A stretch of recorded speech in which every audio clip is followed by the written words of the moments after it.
Bonjour à tous et toutes. Donc je m'appelle Brio Guffens, j'arrive de Bruxelles aujourd'hui pour venir vous présenter une initiative, plutôt une recherche qui a été menée par Média Animation, donc la structure que je représente ici auprès de vous, donc qui est un service d'éducation permanente, donc de travail, de réflexion avec les adultes autour des questions d'éducation média.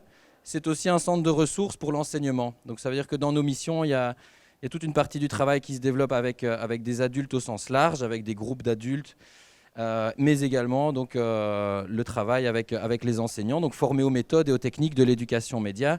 Ça fait partie de nos missions. Et donc voilà, moi je suis responsable des publications. C'est dans ce cadre que je viens vous rencontrer pour poser un peu une réflexion ensemble autour de la question de l'information, / de la désinformation, ou en tout cas de ce gros enjeu auquel probablement enseignants, parents, en tout cas beaucoup d'intervenants éducatifs sont confrontés, c'est-à-dire cette injonction à travailler peut-être avec les plus jeunes autour de la question de l'info, de comment on s'informe, bien, mal, mieux peut-être demain.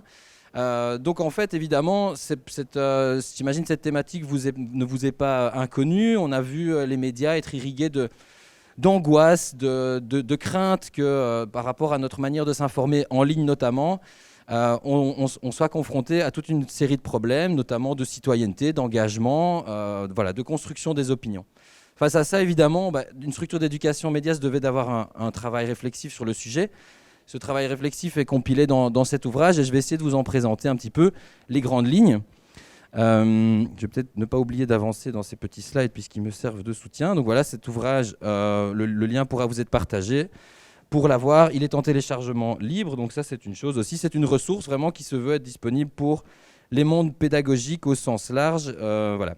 Alors l'idée qui a été imaginée par rapport à cette notion de critiquer l'info, la mettre en question, développer un esprit critique face à l'info, que ce soit avec des jeunes mais aussi avec des publics adultes, a été imaginée un petit peu de manière peut-être un peu artificielle, de se dire, tiens, si on découpait la réflexion, si on la découpait en 5 approches différentes, elles vous sont listées là, donc un petit peu l'approche factuelle, l'approche de l'analyse des discours, l'approche de la réflexion sur l'idéologie, la propagande, l'approche cognitive ou cognitiviste, en tout cas la réflexion sur la réception personnelle, et puis l'approche communautaire, c'est-à-dire l'appropriation de l'information par le collectif. Donc, sans plus attendre, évidemment, on va essayer de les détricoter et je vais essayer de vous en présenter. Vous allez voir, ça a quelque chose, évidemment, d'un petit peu artificiel, cette découpe, mais on va voir en quoi elle peut nous être utile. Alors, à chaque fois, je vais essayer de vous présenter la philosophie qu'il y a derrière une approche, quelles ont été les réflexions, les pensées qui l'ont un petit peu fondée, d'essayer d'approcher un petit peu, finalement, qu'est-ce que serait un média, un bon média dans cette perspective, dans cette approche. Qu'est-ce que serait également... finalement, un citoyen bien éduqué en regard de cette approche. Bon, bien éduqué, vous comprenez que c'est avec des guillemets, c'est un petit peu... évidemment, c'est pas aussi simple que ça. Également, en observer les opportunités d'avoir une approche critique, une approche réflexive en utilisant cette ficelle-là, d'en voir les limites et d'en voir les opportunités pédagogiques qui se présentent. Alors évidemment, la première est peut-être la plus connue, c'est celle qui est la plus souvent mise en avant quand on parle de développer un esprit critique face à l'information. C'est l'idée d'être capable de vérifier ses sources, d'avoir une capacité à vérifier qu'un média entre bien en accord avec la réalité, avec la vérité. Est-ce que finalement cette info rapporte bel et bien le réel ? Évidemment, derrière cette approche, il y a une méthode qui est valorisée, parfois survalorisée probablement, c'est l'idée d'être capable de faire du fact-checking, donc d'aller vérifier des sources, d'aller croiser des informations, croiser différents médias, peut-être aller rechercher l'étude initiale ou le fait initial. En tout cas, c'est cette idée de vérifier que le travail journalistique a été fait en regard d'une certaine déontologie, et que, en tout cas, elle postule cette approche que l'info, ça doit nous relater le vrai, le réel. Alors c'est évidemment, cette approche-là, elle est assez évidente dans nos esprits, et notamment parce qu'elle est survalorisée par le cinéma. Des films qui mettent en scène des journalistes à la recherche des faits, il y en a des paquets. Évidemment, un grand classique, c'est Les Hommes du Président, avec l'affaire du Watergate, Spotlight autour des enquêtes dans l'église à Boston. Enfin bref, cette démarche où on suit des journalistes pour découvrir la manière dont ils ont révélé le vrai, dont ils ont pu se connecter au réel qui était caché quelque part. Alors évidemment, dans cette perspective, le public bien éduqué serait évidemment celui qui est capable de faire le même travail que ceux des journalistes, c'est-à-dire être capable lui-même de fact-checker l'info. J'ai mis ce petit bonhomme, ce petit enquêteur, ce petit Sherlock Holmes, parce que c'est souvent l'imagerie qu'on utilise quand on parle de fact-checking, c'est-à-dire faire œuvre d'enquêteur soi-même, fouiller Internet pour vérifier bel et bien que cette info est vraie, qu'elle relate bel et bien le réel comme il faut. Alors évidemment, on a face à cette prolifération peut-être de certaines infos qui seraient fausses, cette difficulté que les citoyens auraient à vérifier eux-mêmes cette validité de l'information, on pourrait réfléchir à, dans cette approche, qu'est-ce qui permettrait de réguler l'information ? Alors il y a eu des démarches évidemment menées par les médias eux-mêmes qui se rendent compte que leurs publics sont parfois un petit peu démunis, et qui finalement nous propose un tri entre des informations qui seraient bonnes et des informations qui seraient mauvaises. C'est pas très juste, c'est plutôt des informations qui seraient vérifiées et d'autres pas. En France, il y a Check News, en Belgique, il y a Faki qui s'est développé, enfin, un équivalent, c'est-à-dire des structures qui permettent de nous offrir une réponse à nos questions, de faire ce job quelque part d'enquête. Il y a évidemment une idée de régulation par rapport au vrai et au faux. Je ne suis pas un spécialiste, mais le président Macron avait proposé justement une loi qui organiserait, ou en tout cas régulerait la possibilité qu'une nouvelle qui a été vérifiée comme fausse soit entravée. Alors des réflexions de régulation autour de cette approche, on pourrait en ajouter.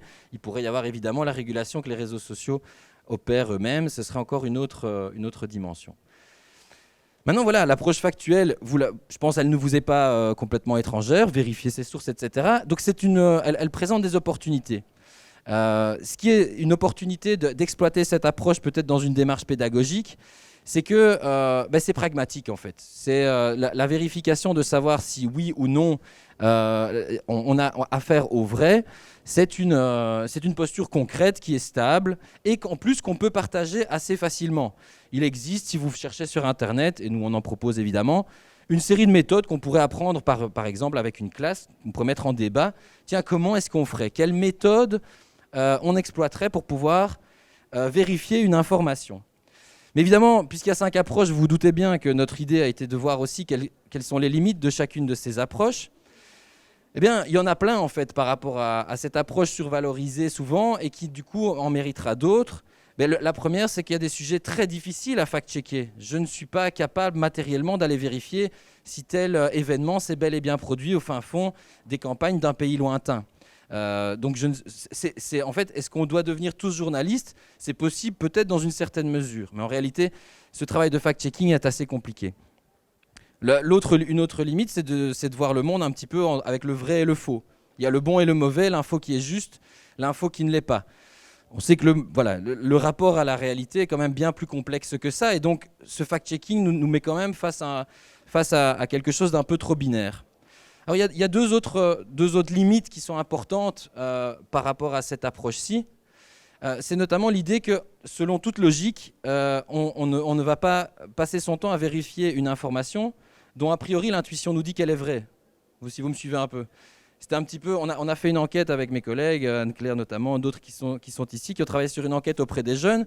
Et alors, on a parfois des choses un petit peu absurdes. C'est-à-dire que l'idée est de se dire, d'exprimer en fait que quand je sens qu'une info est fausse, je la vérifie et effectivement elle est fausse. Donc ça veut dire que quelque part, on est là face à un petit paradoxe.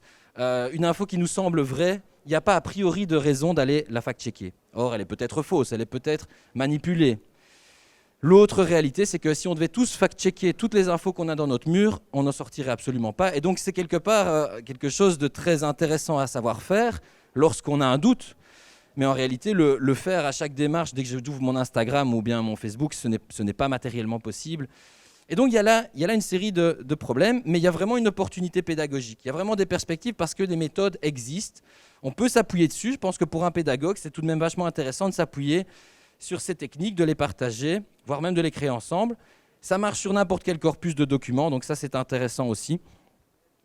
Voilà, d'autant plus que voilà, ça permet également de s'appuyer sur des erreurs journalistiques historiques qui ont bel et bien eu lieu, des rumeurs. En tout cas, on peut essayer d'aller creuser toute une variété de sujets pour travailler en utilisant cette approche-ci. Donc vous avez compris un peu le jeu. Une approche a un avantage, elle n'en a pas, elle mérite d'être complétée. La seconde approche que je voudrais partager avec vous, et vous me dites si à un moment donné je vous perds, ou bien si vous avez des questions, évidemment, vous n'hésitez pas. Eh bien, c'est l'approche du discours. C'est une autre, évidemment, grande tradition dans l'éducation média, c'est de se dire, ben tiens, pour comprendre des messages médiatiques, on doit apprendre quelque part à considérer la forme, la manière dont elles nous sont racontées. Là, on n'est plus dans la question du vrai et du faux, mais on est plutôt dans la question de comment ça nous est raconté. L'approche du discours, alors évidemment, c'est bon, ça marche, oui. C'est évidemment une approche qui s'appuie sur la sémiologie, sur la recherche du sens en regard de code, d'un langage éventuellement dont on pourrait se doter. Je sais pas, je pense au langage de l'audiovisuel. Voilà, tiens, on pourrait, avec un groupe, partager les notions de plan, les notions de le rapport entre la musique et des images. Voilà, donc on est vraiment dans cette démarche-là, et en se basant sur l'idée que ce réel sur lequel le journaliste voulait se brancher, il a été reconstruit, il a été raconté. Donc on est évidemment avec l'idée que le journaliste n'est pas juste un pourvoyeur de vrai et de faux, c'est quelqu'un qui raconte des histoires. Le terme de storytelling est assez connu aujourd'hui. On enseigne dans les universités aux journalistes l'art de bien raconter une nouvelle. Alors évidemment, l'ambition de cette approche va être de se demander en quoi est-ce que la forme peut-être a altéré le fond. En quoi est-ce que cette forme peut-être séduisante, peut-être très condensée, peut-être justement documentaire sur 5 heures, en quoi est-ce qu'elle me donne un regard sur cette info peut-être très juste, peut-être altéré d'une certaine manière. Et donc, c'est vraiment ces composantes communicationnelles, à travers cette approche, qu'on se propose d'analyser en se disant, voilà, en connaissant le langage, on peut le déconstruire et peut-être retirer le brouillard pour voir le cœur du message. Alors évidemment, on pourrait se demander, tiens, alors quel serait un bon média ? Puisque dans cette approche-ci, le bon média, évidemment, serait celui qui s'encombre le moins possible de forme. Si on est un peu pragmatique, on se dit, évidemment, une info qui est enrobée de plein de musique et d'effets spéciaux risque de nous séduire, mais risque aussi peut-être de nous mettre le fond à distance. Alors, je vous ai mis là, évidemment, une image c'est le monde diplomatique. Voilà, on a des choix éditoriaux, ou disons des choix artistiques qui peuvent être faits dans un média, qui nous donnent le contenu le plus brut, le moins rendu sexy, le moins rendu voyant. Donc voilà, ça pourrait être l'idée de se dire, ce bon média, il minimise quelque part les risques d'avoir altéré son info grâce à la forme. Alors quelle serait, dans ce cas-là, si on veut tirer la ficelle de l'approche numéro 2, l'approche du discours pour développer un travail pédagogique avec nos publics, se demander, au final, l'objectif qu'on devrait essayer d'atteindre, ce serait l'idée d'avoir un public qui est capable de percer le brouillard, qui est capable de voir les effets formels, disons-le comme ça, de voir les jeux de plans, de musique ou autres, pour identifier le cœur du message. Finalement, c'est un peu transformer nos élèves ou nos publics en sémiologues, c'est-à-dire analyser en quoi la forme, le langage a pu être utilisé. Alors évidemment, on était toujours dans notre jeu de voir quelle régulation, finalement, en quoi ça consisterait de contrôler l'information en regard de cette approche. Évidemment, la régulation dans cette perspective, ça viserait à contrôler les effets de langage excessifs qui pousseraient finalement au mensonge. Dans ce cas-ci, par exemple, en Belgique, il y a eu une d'un journal qui titrait comme ceci, « Invasion de migrants, la côte belge menacée ». En réalité, ça a été condamné pour un excès de titrail qui ne disait pas du tout le réel.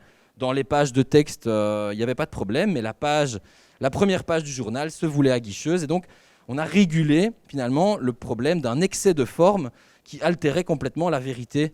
En réalité, il y avait 3 personnes qui s'étaient baladées sur une plage. Enfin, si vous me suivez un petit peu, voilà. Ça a été dénoncé par énormément de lecteurs. Et puis, le conseil de déontologie a dit là, vous avez complètement dérapé. Votre forme, votre titre, votre sensationnalisme dépasse le réel.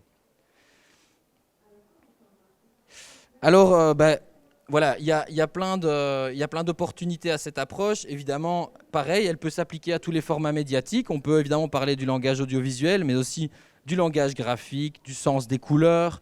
Évidemment, il y avait une photo de Victor, Monsieur Viktorovitch. Les effets de langue, évidemment, comment est-ce qu'on jongle avec la langue française pour raconter, en quoi est-ce que là, il y a peut-être aussi une altération de la chose. Alors, évidemment, la sémiologie a évidemment beaucoup mis en question aussi l'idée que ça permet peut-être aussi d'identifier les formes stéréotypées, c'est-à-dire les représentations peut-être de certains groupes de personnes, certains lieux, qui en fait seraient récurrentes, ne partageraient pas peut-être une idée une info qui serait fausse, mais qui serait finalement une vision stéréotypée du monde en utilisant des effets de forme toujours assez pratiques dont on est habitué, c'est-à-dire l'imagerie des banlieues, que sais-je, des imageries toutes faites qu'on peut trouver par exemple dans les banques d'images surexploitées par la presse quand elle ne sait pas comment illustrer un propos. Alors ce format, évidemment, cette approche a évidemment des limites. C'est-à-dire qu'il y a des formats pour lesquels on ne sait pas trop par où attraper la chose. Je montrais le texte du Monde diplomatique. Le questionner à travers la forme, il faut déjà être rompu à la pratique de la rhétorique et de l'argumentation pour aller creuser le texte et voir en quoi sa forme littéraire nous a altéré la perception. À l'inverse, il y a peut-être des sujets où tout est dans la forme. Si vous retirez les plures d'oignon d'un sujet culturel, par exemple, très dynamique par exemple, un format culturel, vous en retirez peut-être toute l'identité. Pareil avec la démarche documentaire, où on a une démarche d'auteur qui n'est pas inutile pour nous faire comprendre le réel, d'avoir fait des choix artistiques, des choix esthétiques, peut-être des éléments d'animation, peut-être des titres, peut-être une voix off poétique. Si on épluche tout ça pour aller voir le cœur, quelque part, on perd toute la saveur d'un objet médiatique. Donc ça, c'est aussi peut-être une limite, mais en tout cas, il y a évidemment là-dedans plein d'opportunités pédagogiques.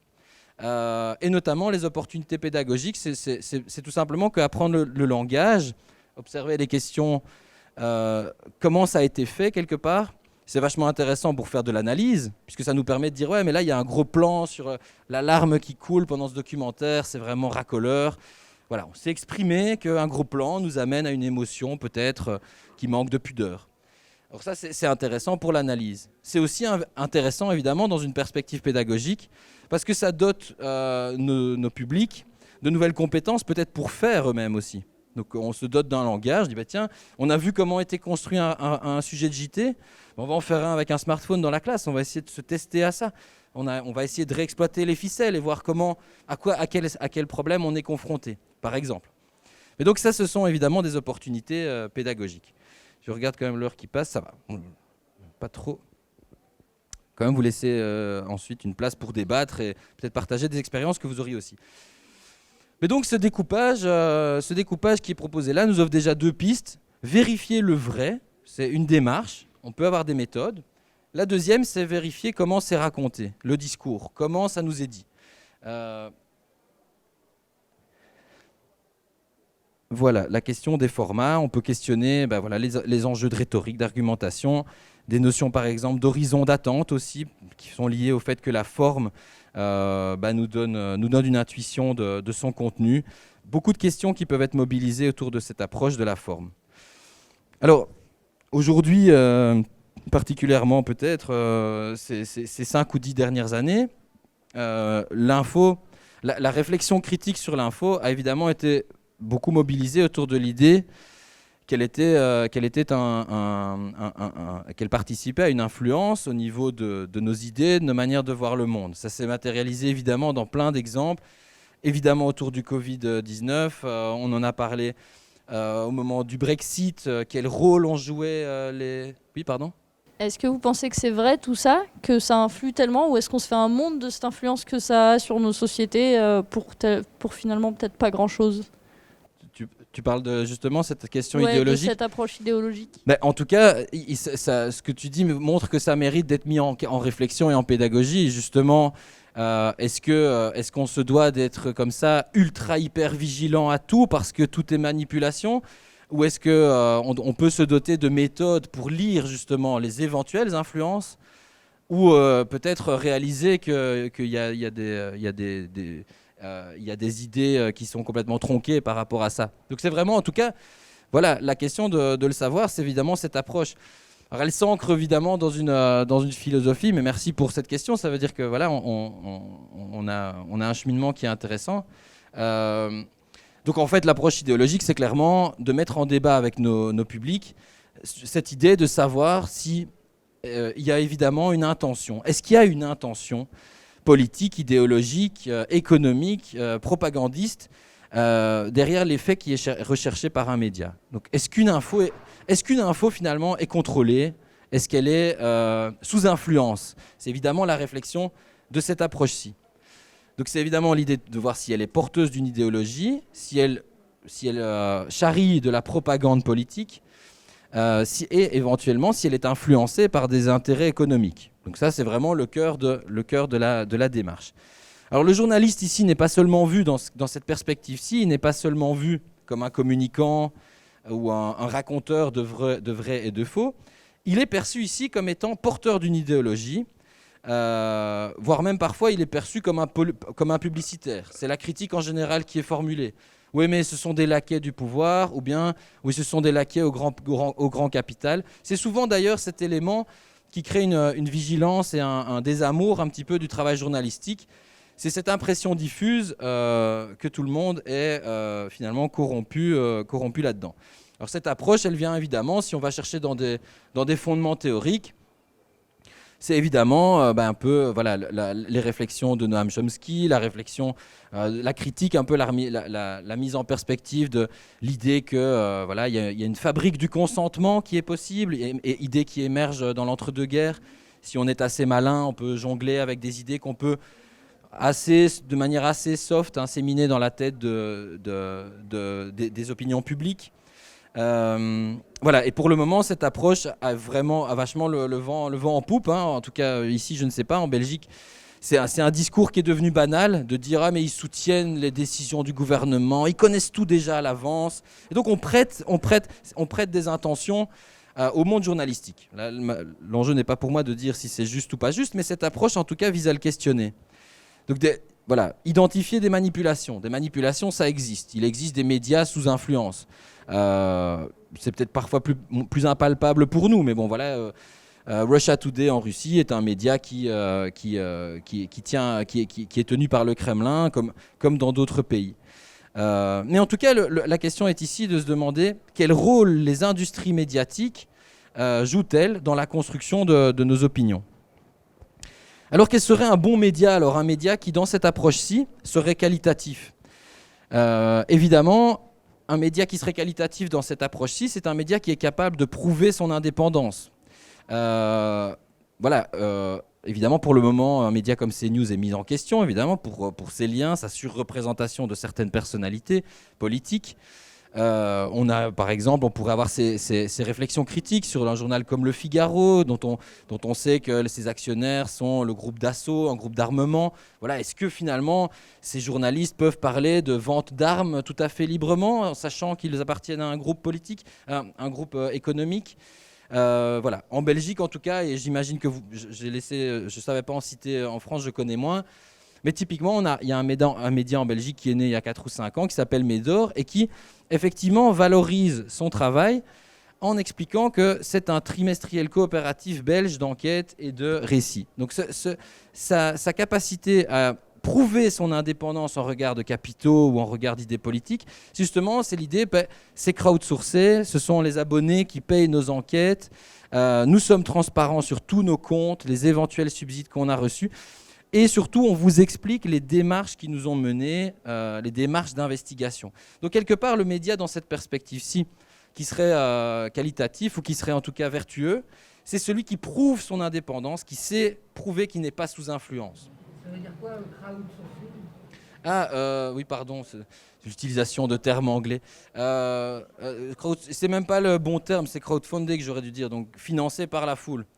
Vous faites bien de me reprendre, d'ailleurs, j'utilisais un mauvais terme pour faire le malin en anglais. Non, donc, crowdfundé, même si c'est pas exactement ça, c'est plutôt un média en tout cas qui fonctionne qu'avec l'argent de ses abonnés. Et donc qui prouve que personne ne vient donner d'argent pour l'influencer. Donc quelque part, c'est un peu cette idée-ci qui est valorisée.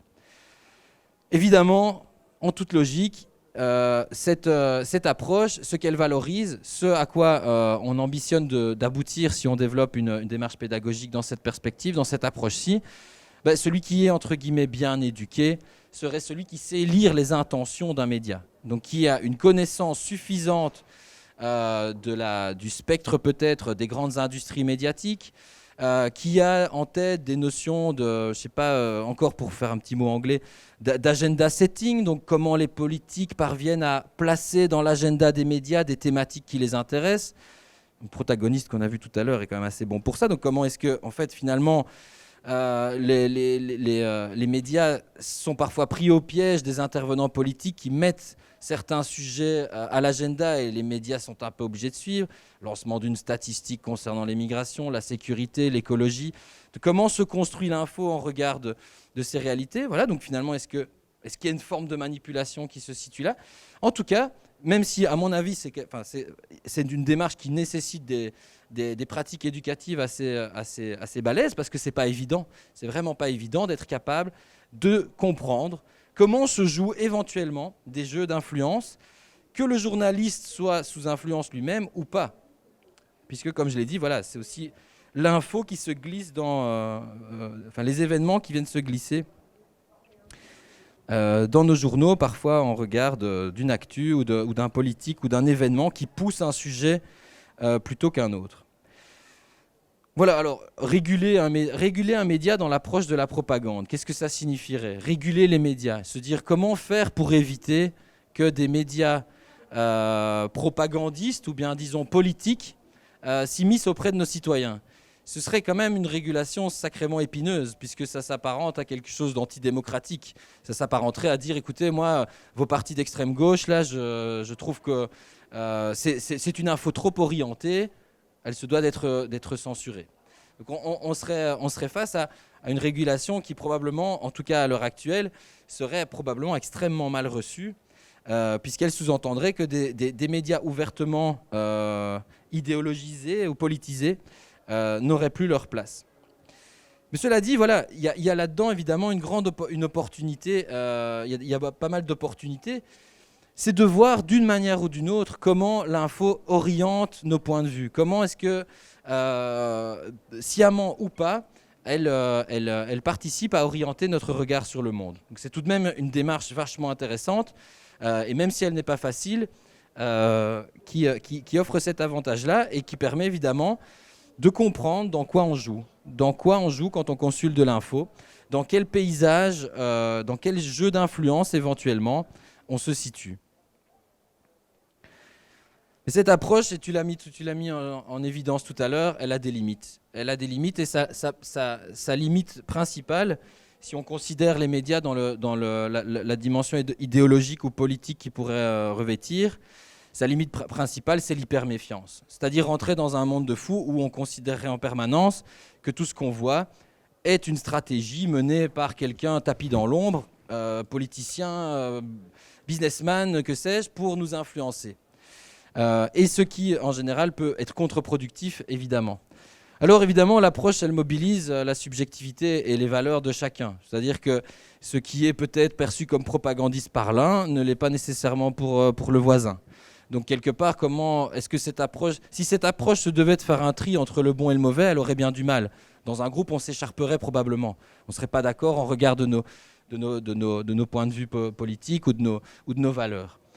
Donc c'est un petit peu finalement une réflexion qui est assez normative, qui voudrait dire qu'un bon média, d'ailleurs je crois que le slide est passé au travers, mais qu'un bon média se doit d'être totalement neutre, ne pas avoir d'orientation.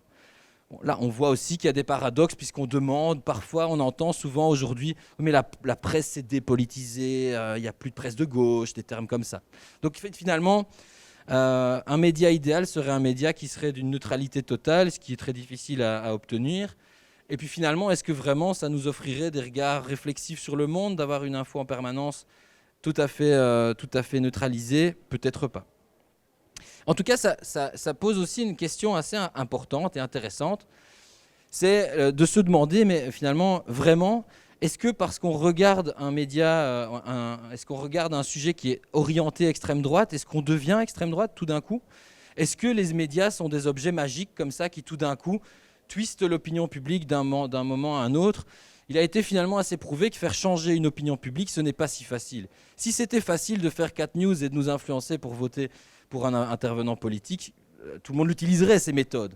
En réalité, ce constat-là, ce constat selon lequel on ne s'adresse pas à des moutons, ça nous mène aux 2 dernières approches, des perspectives pédagogiques. Et évidemment, on les a évoquées, hein, donc évidemment, se situer politiquement et économiquement, où sont les médias, comment une information est produite aussi.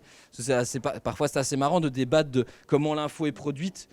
Bon, des journalistes rencontrent une classe, probablement que les jeunes se rendent compte que ah ouais, c'est comme ça, vous faites ça en 2h30 parce qu'il faut se dépêcher. Enfin voilà la réalité de votre vie. Donc ça aussi, c'est une opportunité. Identifier possiblement qui joue des jeux d'influence. Voilà. Mais comme je le disais, cette approche qui considère que les médias ont des effets très très forts et très très convaincants peut être remise en question par les 2 dernières approches que je vous propose avant de peut-être débattre. Ces 2 dernières approches, elles concernent finalement la réception.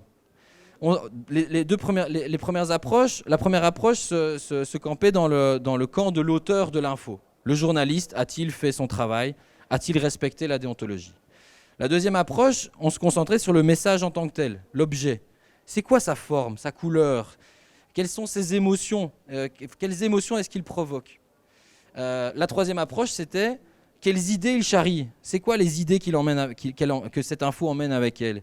Est-ce que ça défend le programme politique de quelqu'un? Est-ce que voilà.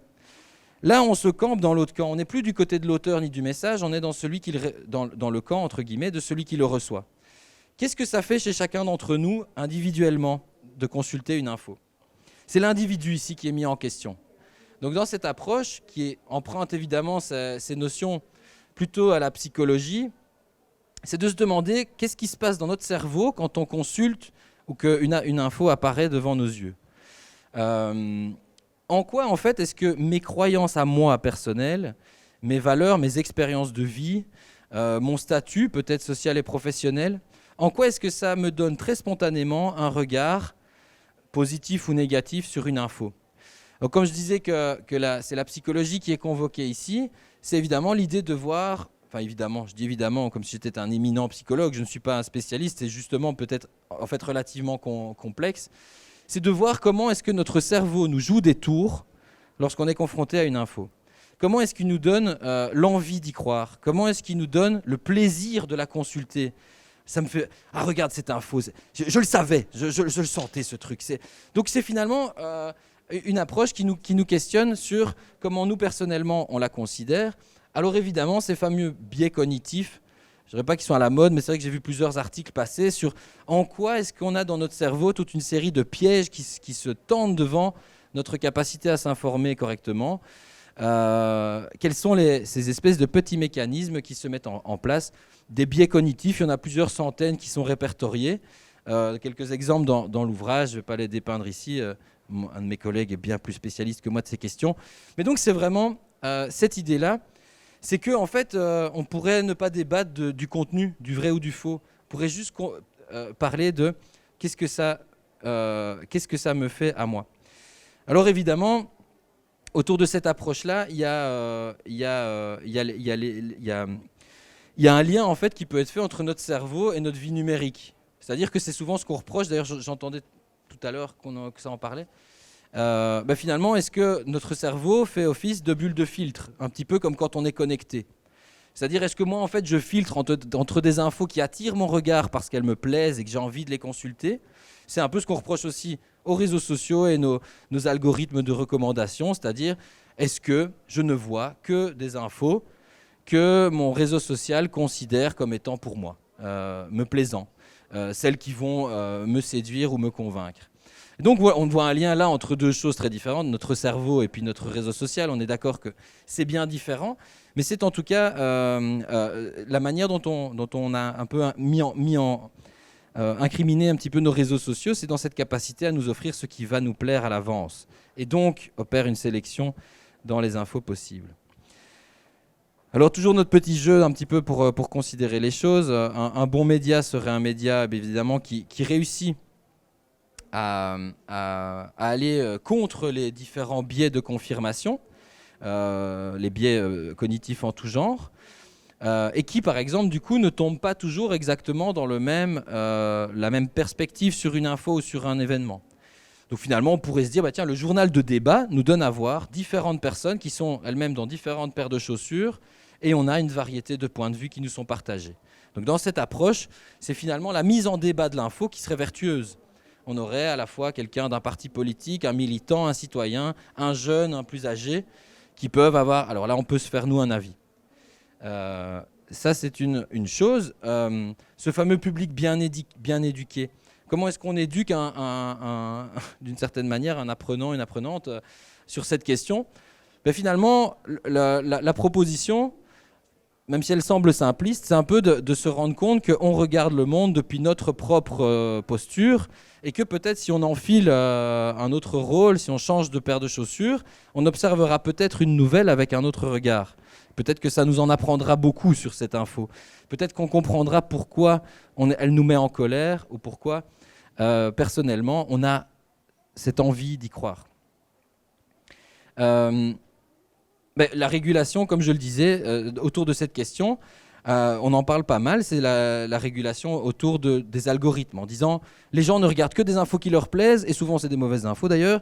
Si on régulait les algorithmes pour être sûr que nos concitoyens et concitoyennes voient l'ensemble des contenus disponibles, qu'ils soient de gauche ou de droite, pro ceci ou anti cela, donc de s'assurer qu'on ne reste pas un petit peu calé dans notre paire de chaussures cimentées là dans le sol, à voir toujours le monde depuis le même prisme. Donc ça pourrait être, là dans ce cas-ci, une forme de régulation possible. Donc voilà, il y a des opportunités. On peut mettre en question cette idée d'un sens commun, de croyances qui sont ancrées, les visions stéréotypées peut-être que moi et ma communauté avons peuvent être tronquées si on change un petit peu de posture. Et puis surtout, c'est une approche par contre qui a cette opportunité, qui ne consiste plus à dire le problème c'est le journaliste, le problème c'est plus le message, le problème c'est plus les politiciens ou les businessmen qui tirent les ficelles, le problème c'est peut-être moi aussi. C'est peut-être moi en tant que récepteur, personnellement. Est-ce que je suis capable, moi, de me remettre en question, de remettre en question mes opinions ancrées ? Donc finalement, c'est une responsabilisation de la personne qui reçoit l'info. Comme toujours, on a une ficelle sur les 5, elle comporte des limites. C'est finalement, ça peut passablement provoquer un sentiment d'impuissance, en fait, de nous dire, vous savez quoi, en fait, vous êtes piégé par votre cerveau. Vous êtes piégé par votre vie et par vos valeurs. Vous ne saurez jamais considérer une info parce que votre cerveau vous jouera toujours des tours. Toujours, il vous orientera vers quelque chose qui n'est pas bon. Et donc ça peut être contre-productif. Ça peut être de se dire, ouais, mais moi je sais plus parce que franchement, de toute façon, voilà, je suis perdu. J'ai envie de croire à ça, mais je ne sais plus ce qu'il en est. Et donc c'est un petit peu une approche qui oublie les autres. Vous allez me dire c'est assez logique. C'est une approche qui est peut-être trop centrée sur l'individu.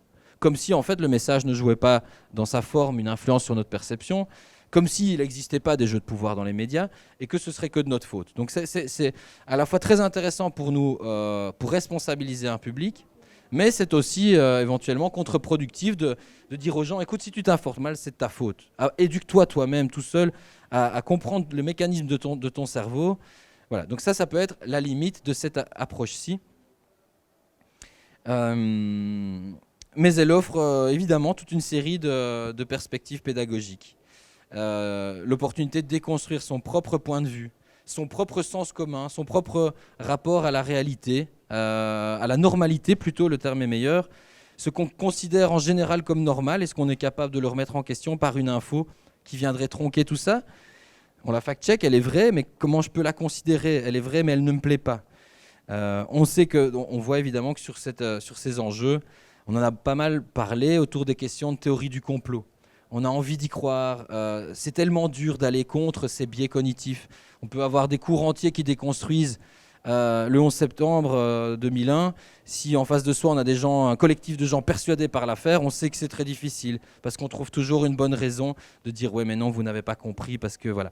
Et donc, effectivement, une démarche qui a été valorisée autour de ces questions de complotisme, par exemple. Voilà, donc en tout cas, inviter au partage des points de vue, c'est évidemment la réponse pédagogique à envisager autour de cette approche. La dernière, et comme ça on aura fait le tour des 5, c'est évidemment toujours d'être dans cette perspective de qui reçoit l'info, mais c'est plus l'idée de questionner qui la reçoit individuellement, mais comment est-ce qu'on la reçoit collectivement, donc dans l'idée d'une approche communautaire de l'information. Donc cette perspective, en fait, elle a évidemment tout son sens à l'ère des réseaux sociaux. Ça semble évident. Une info, je ne suis pas seul à la considérer. Elle s'ancre dans une logique, finalement, de partage perpétuel d'éléments informationnels, parfois très anodins, comme un mème un peu rigolo, ou un article très intéressant qui dit enfin la vérité sur ce Covid. Donc on peut avoir vraiment la variété de ces contenus mis en partage. Donc c'est vraiment l'idée de j'interpelle en fait ma communauté grâce à une info. Peut-être même je l'interpelle avec une info que je sais fausse pour la faire marrer, pour faire débat, pour dire regardez encore ce que ces bouffons ont raconté sur tel sujet. Voilà. Donc les infos, on les partage, on les like, on les utilise finalement pour se fédérer ou pour se mettre en opposition. On va utiliser une info dans notre groupe Facebook de fans de corrida, par exemple. Tiens, il y a un article qui porte notre propos. Eh ben, on va l'utiliser pour se fédérer. Regardez, les taureaux ne souffrent pas en réalité. Bon, super, on le partage. Et voilà. Dans un groupe, évidemment, de défense des animaux, ce même article va être partagé, mais entouré, évidemment, de tout un autre propos. Ce ne sera plus des cœurs qu'il y aura autour de tout ça. Ce sera des autres types d'émoticônes. Et donc, ce qu'on met en question ici, c'est finalement en quoi est-ce que l'info sert d'objet d'échange social, en quoi est-ce qu'elle sert à consolider des communautés. La question de savoir si elle est vraie ou fausse, elle n'est plus intéressante. Une info vraie est tout à fait vérifiée, pourra être utilisée dans un groupe de pros et un groupe d'anti sur un sujet, entouré différemment. Donc finalement, son contenu n'est plus très important. Ce qui est important là-dedans, c'est plutôt comment on en parle, qu'est-ce qu'on en dit. Est-ce qu'elle fait du bruit ? Est-ce qu'elle a fait quelque part consensus ou est-ce qu'elle a fait justement l'objet de beaucoup d'oppositions et de débats ? Voilà. Donc là, c'est vraiment juste l'approche précédente. On se concentrait sur l'appropriation personnelle d'une info. Et ici, c'est l'appropriation peut-être partiellement personnelle d'une info, mais surtout en regard des autres. Utiliser l'info pour la partager sur son fil Facebook, c'est s'affirmer, c'est se définir en regard des autres. Donc en quoi est-ce que j'utilise l'info, moi, pour affirmer au monde mes points de vue politiques ou bien ma militance pour une cause ou une autre ? Je partage, je vois les likes, je lance le débat, j'échange. Elle me sert finalement peut-être à asseoir un point de vue qui est le mien, mais surtout je cherche l'assentiment des autres. Et donc ça, évidemment, que les logiques de partage, quand on travaille peut-être avec des publics jeunes, c'est évidemment une porte d'entrée vachement intéressante, puisque dans différentes enquêtes, on peut constater qu'évidemment, le nombre de likes, la notoriété d'une personne qui relaye l'info, qui est mon influenceur préféré, etc., on sait évidemment que ça joue un rôle dans notre perception de la chose, et notre envie d'y croire peut-être ou pas, dans notre capacité à la considérer comme vertueuse ou pas, l'info. Voilà. Donc ici, l'approche communautaire, bon, au-delà de la question des réseaux, finalement, l'approche communautaire, c'est de dire le bon média serait le média de tout le monde, serait le média de vraiment tout le monde. C'est l'idée finalement assez basique de média de service public. Ce n'est pas un média orienté, il ne s'adresse pas à une communauté spécifique. Il n'est pas le truc de défense de la cause des chasseurs ou des anti-chasseurs. Il est le média de chacun et donc il doit être complètement pluriel. Voilà. Le public bien éduqué, quel serait-il alors, le public bien éduqué ? Le public qui aurait un regard critique sur la chose, pourrait être celui qui est capable de sortir de ces cercles d'affinité. Donc évidemment, nos réseaux sociaux, via les pages qu'on like, etc., nous rassemblent. On se rassemble en général auprès de gens qu'on apprécie, dont on apprécie les valeurs, dont on partage les points de vue. Et donc on reste nourri par les échanges sociaux qui entourent les infos. On est nourri par évidemment des points de vue de gens qui nous ressemblent. On peut aussi avoir une réflexion sur la forme de l'information. Donc ici, ce petit schéma qui vient de vidéos pédagogiques qu'on a fait autour de ce thème, posait aussi la question d'essayer d'analyser quel chemin elle a fait sur nos réseaux sociaux, l'info. Et si on regardait en fait qui se l'est approprié. Est-ce que finalement ce sont les militants écologistes qui se sont appropriés cette info pour en faire un fleuron de leur lutte en disant regardez comme c'est une manipulation et voilà, on partage le faux pour militer? Est-ce qu'au contraire, ce sont des climato-sceptiques qui ont repris cette info en valorisant, vous voyez, je martèle qu'effectivement, il n'y a pas de réchauffement climatique grâce à cette info? Donc comprenez ici l'idée de mettre en question, finalement, est-ce qu'on est capable de sortir de nos habitudes, mais aussi de questionner la forme de l'info. Est-ce que finalement aussi, c'est une question qu'on peut se poser dans cette perspective, est-ce que l'info, elle a été formatée spécifiquement pour faire beaucoup de bruit sur les réseaux sociaux? Est-ce qu'elle a été formatée par le journaliste justement pour être clivante ou pour être rassembleuse?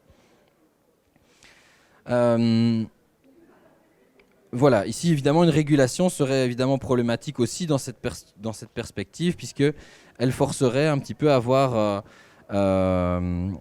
l'idée qu'une info se doit d'être rassembleuse et que surtout pas créer le désordre. Donc on serait face à une problématique. Ah voilà. Merci. Est-ce que vous voulez bien revenir à la diapo d'avant du coup? Ouais. Vous dites que du coup la régulation s'apparenterait à de la censure politique parce qu'il faudrait que des médias qui fédèrent ou contribuent au sentiment national. Du coup forcément ça n'a plus rien de démocratique. Par contre, est-ce qu'on ne pourrait pas réfléchir à une régulation qui serait pas ne laisser que des médias qui fédèrent ou contribuent au sentiment national, Ouais. mais ne laisser que des médias qui fédèrent ou contribuent au bien commun? Ok.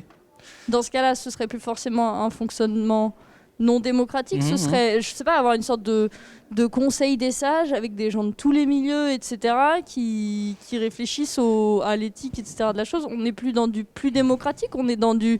Bah ok, ça, on est d'accord que quand même, ça va plutôt contre le bien de tous. Bah, C'est pas top.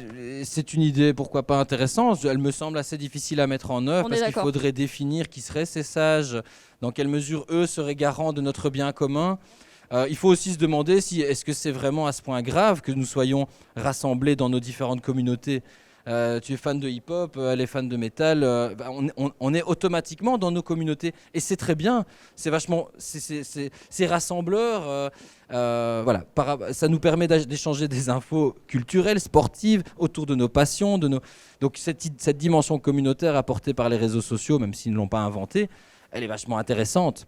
Peut-être se demander dans une perspective pédagogique en quoi est-ce qu'à un moment donné cette force du collectif, l'influence de mes leaders d'opinion comme ça dans ma communauté, ça me donne envie de croire à ce qu'ils partagent, mais est-ce que moi je suis capable d'aller voir ce que d'autres en ont dit? Cette info est vraie, il n'y a pas de problème, mais on l'utilise différemment, on la partage différemment. Donc comment d'autres la considèrent? Voilà peut-être quelque chose qui peut être aussi intéressant. Ouais. Alors, juste pour rebondir là-dessus, il existe une communauté et un site qui fait plus ou moins ça, qui s'appelle Wikipédia. Oui. Et ça n'est pas parfait. J'en parle sans arrière-pensée, vu que personnellement j'en fais partie. Et on sait très bien que typiquement Wikipédia est une caisse de résonance des biais qui traversent la société et que ça n'est pas possible d'avoir une information qui est sans arrêt, 100% fiable, etc. Avoir un conseil des sages qui serait infaillible, un conseil collectif, je pense que ça relève de l'utopie et qu'à un moment donné, il y a quelque chose qui va être très important d'une manière générale à adopter, c'est le fait, arriver à composer avec l'incertitude permanente et le fait que potentiellement on est en train de se planter en permanence. Et c'est une posture qui n'est pas confortable intellectuellement, socialement, communautairement, mais à mon sens, on n'a pas d'alternative au fait de s'approprier cette logique-là parce qu'on ne peut pas faire autrement. Voilà. Mais de nouveau, cet aspect régulation est très théorique. C'est un petit peu de se dire, voilà, si on devait réguler juste en regardant cette dimension-là, ce qui lui donne quelque part une dimension parfois très, très peu appréciable, une démarche qu'on n'aimerait pas voir se mettre sur pied. Dans une perspective éducative, alors, je ne sais pas quels sont vos profils, j'imagine certains travaillent avec des publics jeunes ou adultes. Ça a quand même un gros avantage ici, c'est de dire, c'est un peu bête, mais est-ce que cette info, vous l'avez vue? Est-ce qu'elle est passée dans vos réseaux à vous qui avez 16 ans ou qui en avez 67? Sachez qu'en fait, elle n'est pas passée vers chez vous parce qu'elle est restée dans les communautés, dans d'autres communautés, mais où elle a fait beaucoup de bruit. C'est une capacité à mettre ça en débat sans dire que c'est bien, pas bien, ou même sans questionner le vrai et le faux. Mais ça permet probablement, cette démarche, elle est vachement intéressante parce que au final, on a souvent été étonnés ces derniers temps du succès du Brexit, de l'élection de Donald Trump, etc. On s'est un peu demandé, mais c'était qui tous ces gens qui votaient pour lui? Ils étaient où? Moi, je ne les vois pas. Mais non, je ne les vois pas. Je suis moi avec des gens qui ont mes affinités. Personnellement, quand Facebook, j'ai créé mon compte, j'ai viré tous les gars que je voyais poster des contenus fascisants. J'aurais jamais dû, parce qu'en fait, avec le recul, je me dis, ça m'aurait permis de voir quels sont ces propos partagés dans une communauté, quelles sont les infos qui les rassemblent, eux, pour être sûrs de leur idéologie. Voilà, donc ça, c'est finalement une démarche dont on a l'intuition qu'elle nous pose beaucoup de questions sur des enjeux démocratiques, que ces groupes, ces collectifs qui utilisent l'info pour échanger, finalement, joue là pour le coup un rôle certain dans la définition des opinions publiques, dans le cadre d'élections, dans le cadre... voilà. Typiquement aussi en Belgique et l'extrême droite flamande, sans vous faire un cours de géopolitique belge, sinon on en a pour 18 heures, mais voilà, l'extrême droite flamande a fait un boost total aux dernières élections. Eh bien voilà, il a été beaucoup questionné, la stratégie tout à fait finaude qu'ils ont menée pour investir les réseaux sociaux et fédérer des communautés autour de leurs idées. Donc cette idée de la mise en question communautaire de l'information a vraiment cette opportunité-là. On se détache un petit peu du truc très individualisant, mais on essaye plus de considérer la force du groupe dans la croyance autour d'une info. Évidemment, cette approche-là, elle est très ancrée dans le quotidien numérique, les réseaux sociaux et la manière dont on les utilise. Elle comporte des limites. Sa limite principale, c'est qu'en fait, elle est très peu répandue. Et je pense que si on faisait une petite pyramide ou j'en sais rien, on est parti un peu de l'approche la plus répandue, le fact-checking, pour arriver à celle qui est peut-être moins palpable. Comment faire pour mettre en question ce rôle joué par les communautés en ligne pour considérer l'info? Mais donc, il y a peut-être là un champ de réflexion super chouette à mener. Il y a certainement des outils géniaux là-dessus. Ici, j'ai hâte de les découvrir, en tout cas pour voir si justement on met en question cette force de la communauté. Le risque, c'est peut-être aussi de ne se focaliser que sur des infos qui divisent ou qui font le buzz, qui divisent ou qui rassemblent. Voilà, en sachant que c'est pas nécessairement que parfois c'est parfois des infos en fait fort peu intéressantes peut-être ou qui ont juste été formatées pour faire du bruit, quoi. Des perspectives pédagogiques, évidemment, c'est analyser les réactions et les échanges autour d'une info, les likes, les partages, son intention de fédérer. On peut du coup aussi ici questionner la question de la place, le rôle que jouent les bulles de filtre qui font que toute une communauté se rassemble assez spontanément sur un contenu. Excusez-moi, c'était juste pour partager justement sur cette approche qui effectivement est moins connue. Un outil très intéressant à aller regarder sur Twitter, c'est vous mettez #RedTheBot. Je ne sais pas si certains connaissent. Comment dis-tu ? RedTheBot. RedTheBot, c'est oui. après un petit robot en fait qui analyse qui sont les gens qui ont partagé ce tweet. Enfin, comment ce tweet s'est retrouvé aussi popularisé. Et ça permet vraiment de voir à quel point c'est polarisé par vraiment très peu de personnes et toute l'influence d'une communauté. Donc voilà, il suffit de mettre #RedTheBot et du coup ce petit programme se lance tout seul et en dessous partage qui sont les profils qui ont permis de diffuser le plus largement ce tweet. C'est intéressant, tu vois, et c'est donc effectivement une approche qui je pense pas est si difficile que ça à mettre en débat avec des gens qui sont sur les réseaux sociaux tout le temps, mais qui effectivement, c'est pas si facile qu'il y paraît de tracer un petit peu comment une info est utilisée et comment elle sert un propos politique peut-être, idéologique ou quoi. Donc voilà, je me doute que ça vous semble peut-être, j'espère avoir pu un petit peu être clair pour vous partager ces 5 approches. Ça ne constitue évidemment pas une sorte de baguette magique. Tiens, j'ai 5 cases à cocher. À la fin des 5 cases, j'ai tout compris sur cette info. Je sais comment je dois la considérer. Mais en tout cas, c'est une méthode. Ça permet par exemple de poser 5 questions différentes à l'info. Donc, en regard de la première approche, quelles sont ces failles en regard du vrai? Est-ce que je peux vérifier ça? La deuxième question qu'on adresserait à l'info, c'est comment est-ce que l'info se montre-t-elle crédible? Comment fait-elle pour se donner les atours de la réalité? En utilisant des preuves audiovisuelles, des images qui appuient, qui attestent? Ou est-ce que finalement il y a une exagération là-dedans? Voilà. Donc ça, c'est l'analyse finalement des contenus, de la forme qui appuie le propos. Troisième question, est-ce qu'il y a un discours politique là-dedans? C'est pas nécessairement de se dire qu'il est d'office, c'est quelque chose de totalement manipulé par quelqu'un qui est tapis dans l'ombre, mais d'une manière ou d'une autre, est-ce que cette info nous donne un regard sur le monde qui est d'ordre idéologique? Est-ce que cette info, par exemple, voilà, c'est bête, mais il y a eu un drame se passe dans la mer entre Dunkerque et Douvres. Comment ça nous est raconté, ça? Avec neutralité et froideur? Est-ce que ça n'oriente pas? Est-ce que ce n'est pas orienté politiquement, cette narration-là? Même si voilà, l'info ne va pas être discriminée parce qu'elle serait fausse, mais pourtant elle est peut-être porteuse de certains regards sur le monde. Et donc, quel serait-il? Est-ce que je suis en accord avec ceux-là ou pas? L'approche cognitive, l'idée d'un cerveau qui serait en action face à une info, c'est de se demander quelle croyance cette information cherche-t-elle à entretenir? Comment cherche-t-elle à entrer en résonance avec moi? Comment est-ce qu'elle me séduit en fait? Comment elle a réussi son coup pour me séduire? L'approche sociale, finalement, cette info, à quoi pourrait-elle bien servir socialement? Pourquoi est-ce qu'elle aurait été produite? Est-ce qu'elle a été produite pour nous rassembler, nous diviser, nous séduire collectivement, nous convaincre du choix gouvernemental peut-être? Est-ce qu'elle joue un rôle? Bon, là, vous voyez que très spontanément, en fait, quand on utilise ces questions, on switch finalement de l'un à l'autre. Donc c'était évidemment quelque chose que je voulais vous partager. C'est ni une baguette magique, ni un travail qu'il est possible de faire en prenant juste une. On les combine.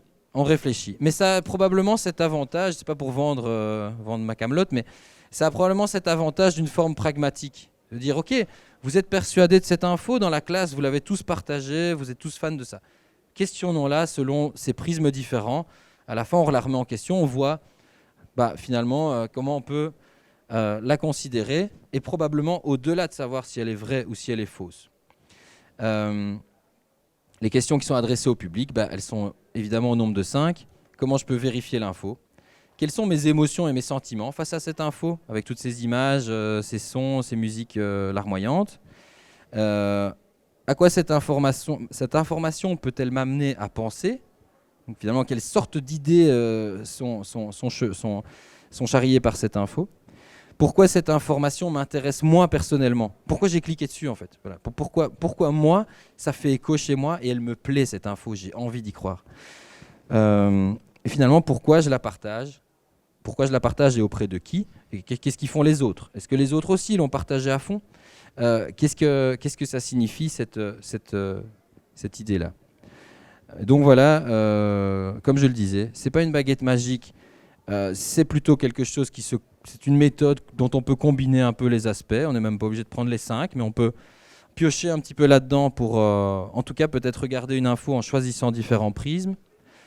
Et puis évidemment, peut-être que certaines approches ne sont pas pertinentes en regard de certains publics. Je me rappelle de beaucoup des demandes qui avaient d'intervention pédagogique, et on disait voilà. On a un public qui est maxi-complotiste, quoi, vraiment à fond dans les théories du complot, et on voudrait faire de l'éducation média.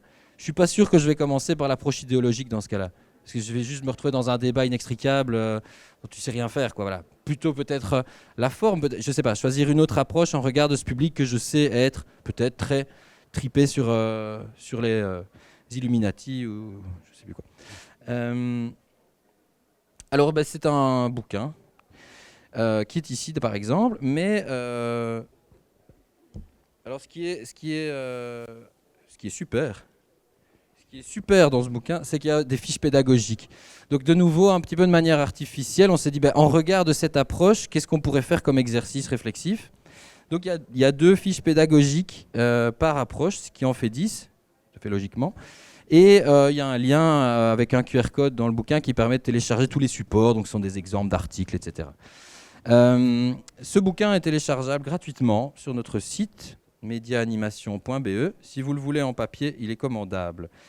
Il y a autre chose aussi, puisque, quitte à avoir, autant réutiliser les recettes, hein, effectivement, on a créé un module d'auto-apprentissage autour de ces 5 approches qui se trouve dans notre tout nouveau site qui s'appelle e-formation.media-animation-be. Et donc, c'est une formation en ligne, elle est totalement libre d'accès, en tout cas, il n'y a pas besoin absolument d'inscription pour le moment, donc profitez-en. C'est plutôt un travail qu'on peut faire seul et chez soi. D'autres supports sur cette plateforme sont plus des outils à faire collectivement, mais on a ces 5 approches décortiquées en détail et on peut se faire un menu comme ça d'auto-formation sur le sujet. Enfin voilà, merci pour votre attention cette fin de journée, mais ça n'empêche, je pense qu'on a un petit peu de temps pour débattre à bâton rompu sur ces questions, voir si elles font écho peut-être à des pratiques que vous avez déjà ou si elles offrent d'autres pistes. Je fais partie de Fréquence École aussi, donc voilà, moi c'est un dossier que j'aime beaucoup, qui m'a assez impressionné théoriquement. J'aimerais que là, peut-être qu'on revienne un peu plus sur et du coup, pour parler de nous, cette approche, on la travaille à travers l'atelier Enquête de sens qui est présent ici. Donc, si certains ne connaissent pas ça à Fréquence École, vous pouvez voir aussi comment on essaye de pousser, une fois qu'on a cette théorie-là, pousser ça très concrètement dans un atelier, comment ça se passe. Est-ce que vous pouvez nous en parler d'un ou 2 ateliers très, très concrètement, comment ils s'animent et par quel bout vous le prenez ce qui est à la fin en fait du guide et que peut-être qu'il y a une partie de l'attente aussi des gens qui sont là. Ah oui, voilà. Oui, ça peut vous intéresser. Je sais pas, je pense par exemple à l'approche numéro 3 sur la question de la propagande. Voilà, il y a un exercice qui part d'une dépêche d'agence et dont l'idée avec les participants est de donner des fiches d'identité de médias qui seraient eux-mêmes orientés ou porteurs d'une idéologie et de voir comment cette dépêche d'agence, par exemple, évoluerait en regard d'une ambition communicationnelle. Et donc, il y a toute une série de petits profils de médias qui sont proposés. J'essaie de me rappeler les choses. Il y a autour de l'approche numéro 1, il y a évidemment ce sont de la réflexion collective un petit peu pour se faire sa propre méthode de fact-checking, puisque voilà, ça reste, c'est pas parce qu'elle est surexploitée peut-être qu'elle en est moins intéressante. Identifier les astuces de mise en forme, produire une info orientée, donc ça c'est évidemment cette idée, voilà. Mais il y a aussi, il y a une activité un peu qui vise à imaginer la ligne éditoriale d'un média qui serait celui du collectif, donc de se rendre compte finalement par la pratique de comment est-ce qu'au final, en définissant sa propre ligne éditoriale, on y glisse des valeurs et des idées. Il y a un espèce de jeu de piste à la recherche de toute une série de biais cognitifs qui s'imposent à notre lecture. En tout cas, je vous répète, c'est en libre téléchargement, donc c'est exploitable par vous. Et alors, sur la plateforme, ce qu'il y a de bien aussi, c'est qu'il y a des vidéos qui résument chacune de ces approches. Vous pourrez les montrer à des gens, ça leur permettra de découvrir les 5 approches, non pas en 1h10 de blabla de Brieux, mais en 5 fois 2 minutes. Donc voilà, ça se trouve dans ce site-là. Alors vous allez voir, pour le moment, il y a 3 modules de formation. Et c'est vrai que c'est un petit peu hybride, mais c'est volontaire. C'est un peu l'idée de s'approprier un cheminement soi-même en tant qu'encadrant, encadrante, ou pédagogue, prof, animateur. Donc de pouvoir cheminer dans une découverte d'extraits, une série de questions à poser à ces extraits, voilà. Mais c'est pensé aussi pour pouvoir le réexploiter possiblement. D'où ce titre de former et se former. Je sais pas, j'invente, mais je sais pas si tu es enseignante par exemple ou. Ah voilà. Bon, admettons un enseignant ou une enseignante pourrait passer d'abord une heure ou 2 sur le module critiquer l'info et faire un petit peu son shopping là-dedans, avoir des extraits qu'il peut réexploiter, cheminer dans le sens qui l'intéresse et avoir ça comme support. Donc tous les extraits sont dedans, et donc ça c'est intéressant. Voilà, c'est un petit peu ce côté hybride. Je me forme, moi, je m'approprie le truc et ensuite, si tu as un projecteur, tu peux cheminer et a priori pouvoir travailler avec une classe ou un groupe. D'abord, on trouve du temps pour récupérer les élèves dans une structure scolaire. Enfin, moi, je suis professeur documentaliste. Donc, on est un peu sur toute cette éducation-là, transversale à tous les enseignants. Et comme beaucoup de choses qui appartiennent à tout le monde, personne ne le fait. Bon, en tous les cas, personne n'arrive forcément éventuellement à donner le sens et la continuité aux élèves. Moi, je suis encore un peu chauffée avec des élèves hier soir sur mais est-ce que je mets tout sur Internet ? Est-ce que je fais absolument confiance à Internet ? Tout est vrai. Ah oui, ah bon, t'es sûr ? En 50 minutes avec 30 élèves, toutes les approches, il faut une demi-journée. Bien sûr, oui. Il faut du temps, il faut que ça s'inscrive dans un parcours. Alors le parcours de EMI doit un jour exister, avec 10 postes en moins encore au concours de CAPES de doc. Mais bon, enfin, c'est un super objet, c'est complètement fondamental. On touche quelque part au problème du lobbying aussi. Qui va déterminer l'intérêt général et le bien commun ? Celui qui parle le plus fort, celui qui manifeste le plus, celui qui occupe le plus l'espace public ou médiatique.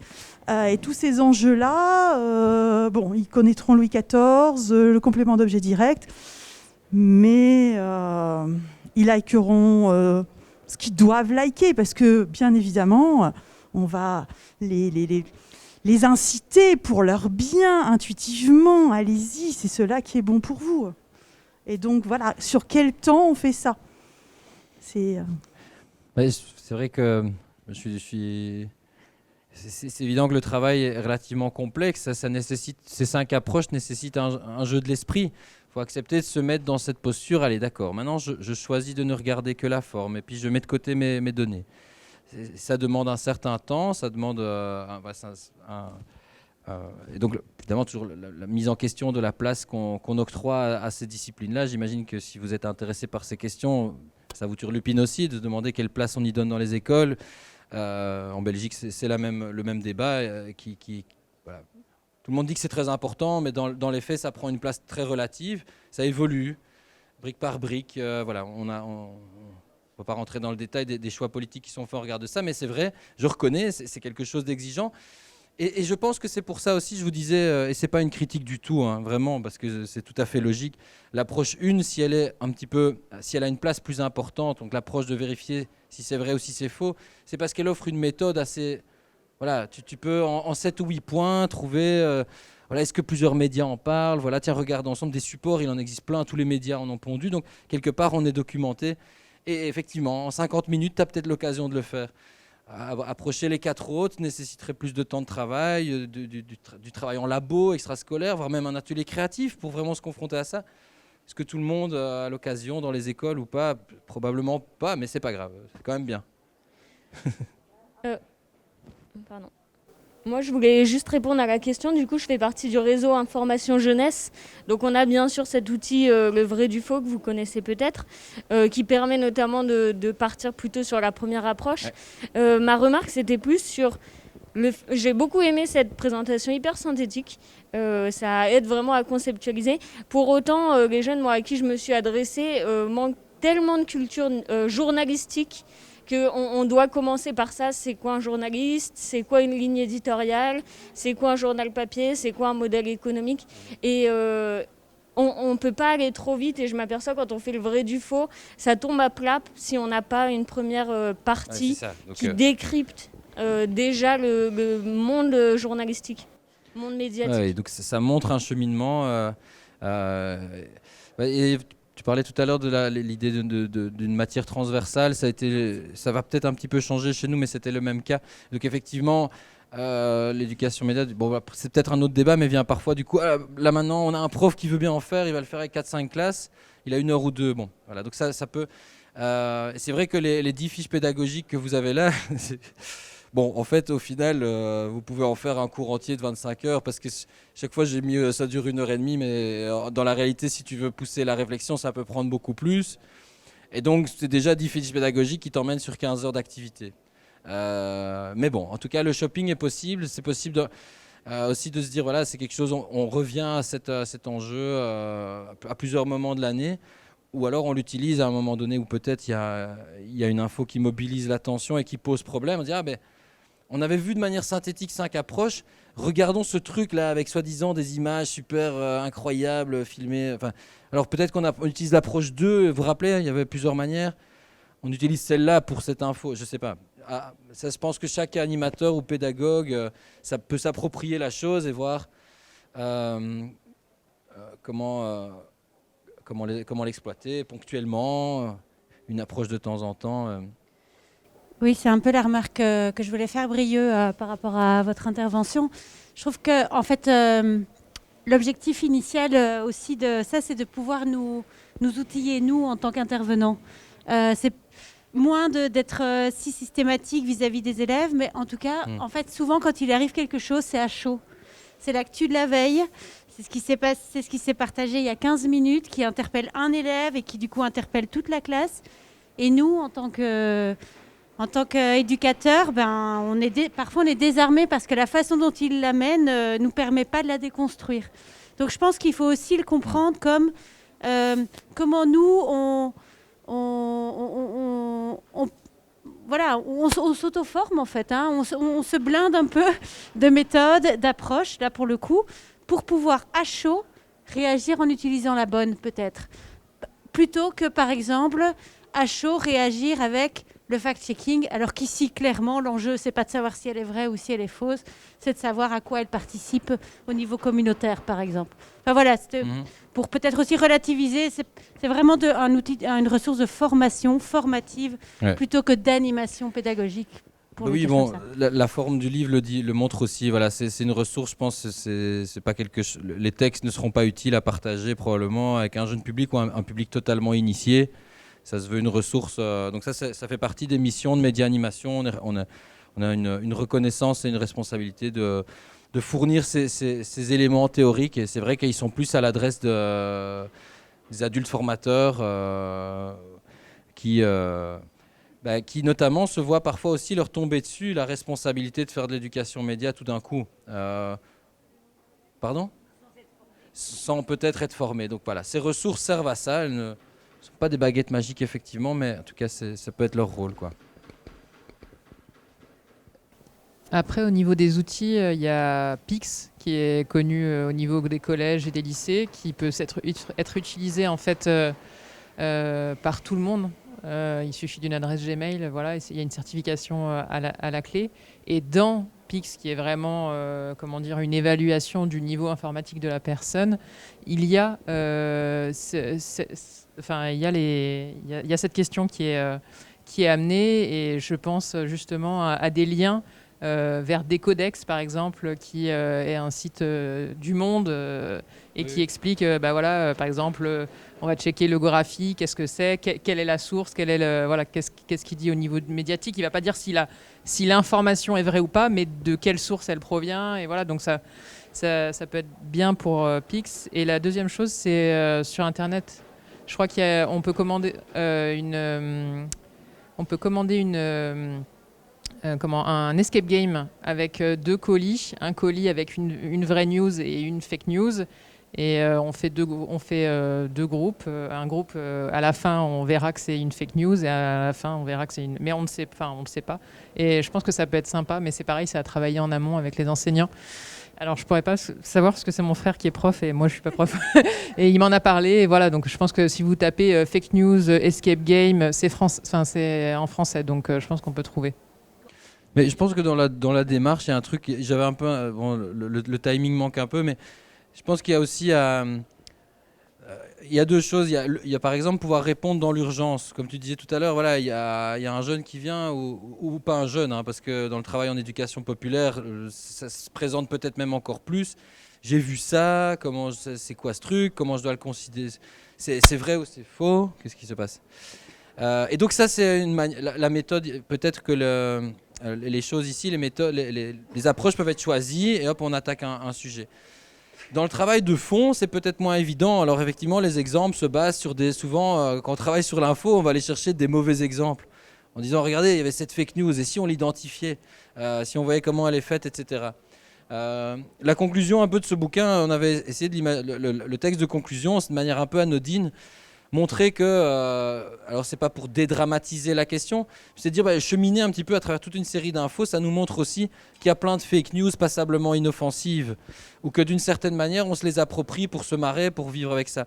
Je pense à l'exemple qu'on a utilisé dans cette conclusion, c'était vous rappeler l'info selon laquelle il y avait des dauphins qui étaient revenus dans la baie de Venise. Vous vous rappelez de cette info? Au début du Covid, ça y est, il n'y a plus d'avions. Bon, voilà. Donc, si on prend toutes les approches, on se rend compte que National Geographic s'est très vite rendu compte que c'était un collage de photos, qu'en fait, ça se passait en Sardaigne, que c'était pas du tout à Venise. Donc, en gros, c'est faux. C'est dommage. Pourtant, elle s'est partagée massivement. Donc, au niveau de l'approche communautaire, comment est-ce qu'elle a utilisé cette... en fait, elle a permis de rassembler les gens dans une démarche écologiste ou de porter un drapeau. À d'autres de dire vous êtes vraiment des nazes, vous les écolos, vous croyez à tout. Donc ça a fait son chemin d'un point de vue communautaire. D'un point de vue cognitif, si on prend cette approche 4, on est d'accord qu'on avait tous envie d'y croire. Ça nous faisait tous plaisir, ça faisait anxiolytique. Donc cette info bidon, en fait peut-être merci au mec qui l'a fait. C'était inoffensif quelque part, ça nous a tous fait du bien de se dire il y a peut-être du bon là-dedans. Il y a peut-être j'ai bien envie d'aller à Venise.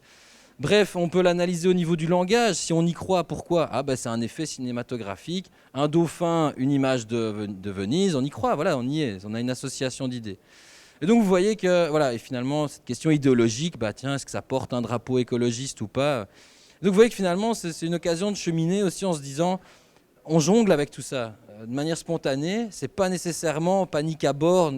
Enfin, on n'est pas obligé de nourrir non plus une panique totale. Et peut-être relativisons le débat. Et voilà, appliquons cette petite grille pour rions un peu avec l'info. Je décolle, mais je veux dire, voilà, ça offre une petite perspective d'ensemble qui est ensuite applicable à un cas problématique qui émerge du groupe, quoi. Enfin voilà. J'ai une dernière petite astuce aussi. On avait fait venir un journaliste travailler sur la question des fake news avec des jeunes de foyer d'hébergement. Et du coup, on déconstruisait tous les préjugés, tout ça. Et on s'est amusé. Il y a une éduque qui est arrivée, qui a balancé une fausse info comme quoi la chef de service allait être en arrêt parce que ça allait pas du tout et que voilà. Et au vu des jours précédents au foyer, qui ne s'était pas bien passé, au vu du fait que si, que ça, vu que c'était une info pour eux qui semblait probable, que c'était une éduque, donc quelqu'un de fiable qui donnait l'information, et donc en fait on recroisait. Les idées de biais, et du coup on leur a dit regardez, en fait vous nous dites que vous êtes parés pour les infos. Et bon, du coup, on les a vraiment, on a attendu le midi, et le midi, on en a parlé au repas de midi. Et en fait, c'est sympa si vous avez des classes, parce que moi je travaille pas en classe, mais d'amener quelque chose de l'ordre qui va casser leur représentation. Ah ouais, là on s'est fait avoir alors qu'on était armés, on pouvait penser à tout, et au final, on s'est fait avoir. Et au final, quelques mois plus tard, ils reparlaient de cette anecdote, pas du truc qu'on avait traité pendant 3 heures. Donc c'est une petite astuce peut-être à mettre en place. Je voulais pas spécialement poser une question, c'était pour vous dire qu'en fait la semaine dernière je me suis pris de curiosité, je suis allé faire la formation en ligne et donc c'était pour dire à tout le monde, ceux qui n'auraient pas encore jeté un œil, qu'elle est vraiment bien, elle est bien fichue, que les vidéos sont très claires et que ça permet de construire en l'occurrence des séances de façon très simple parce qu'effectivement il y a toute la partie des questions qui sont à poser au public. Et ça aide vraiment à construire rapidement quelque chose, en plus de se rassurer un peu sur ses propres connaissances sur le domaine. Donc bravo pour le boulot. Ça fait bien plaisir. Justement, ça fait peu de temps qu'elle a été lancée. On a peu de retours de gens qui l'utilisent. Et donc merci. Moi j'aimerais savoir, vous l'avez payé combien ? Ouais, en fait il vient de Belgique, il prend un accent, mais sinon il vient de chez nous. Je l'ai emmené dans ma valise. Je rebondis sur ce que tu disais, un peu de dédramatiser. J'aime bien cette approche parce qu'il y a quand même déjà tellement une défiance vis-à-vis des médias que je me dis si on avait l'opportunité de faire travailler des jeunes sur créer un sujet qui les intéresse, aller enquêter, aller valoriser ce travail-là, peut-être que on serait moins anxiogène nous-mêmes en fait sur cette question-là. Donc voilà, moi j'aime beaucoup montrer le Gorafi aux jeunes ou ce type de médias pour dire que oui, c'est de la manipulation, mais de temps en temps on en a besoin pour rire et on peut s'amuser vraiment avec ça. Cette approche communautaire fait se rendre compte qu'en fait la plupart du temps on utilise l'info pour se marrer. C'est là aussi que... Et c'est vrai que je pense en tout cas les publics n'ont pas besoin de nous pour être mis en garde de tous les méfaits de l'info. Donc je pense que c'est fait suffisamment d'autre part de dramatiser tout ce qui peut se passer. Et peut-être à juste titre sur certains aspects, la question n'est pas là, mais probablement que notre rôle, enfin c'est mon point de vue, ce n'est que mon point de vue, mais dans une perspective pédagogique, on doit sortir de cette posture-là et peut-être du coup utiliser parfois des exemples anodins pour fonder des mécanismes. Mais c'est surtout aussi une réponse qui doit être apportée aux besoins d'un groupe, quoi, la culture médiatique des uns et pas celle de l'autre groupe d'à côté, d'une classe à l'autre. Et donc voilà, évidemment, cette idée de ne pas participer trop fort au débat anxiogène sur l'info et sur le drame de démocratie que ça représenterait, je pense que on a tout à y gagner. En tout cas, pour ouvrir un débat, ça démarre mieux. En tout cas, merci beaucoup pour votre présence, votre participation. C'était un plaisir d'être avec vous un petit peu. Merci.